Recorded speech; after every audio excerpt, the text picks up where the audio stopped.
Some listings on Amazon have this bolded text effect in their bullet points, which really makes the listing stand out. Perhaps you've wondered how to do this because you can't put any HTML effects in the bullet points. However, creating this effect is very easy to do. If we look at the back end of a listing here, we can see where this bolding text has been added. Though this looks like it's text, these are actually Unicode icons, which means that you get the bolded effect even though there's actually no formatting on the bullet points. You see there's no HTML in there.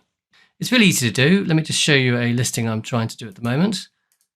So these are the bullet points. If I just take the first section of the bullet point and I go into the character converter,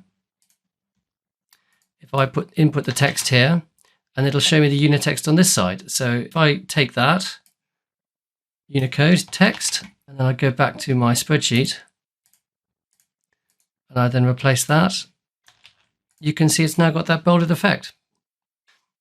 This content can then be used in Amazon. You can either put it in an upload file to upload multiple products, or you can just enter the text directly in Amazon Seller Central. I'll put the link to the tool on how to do this in the description.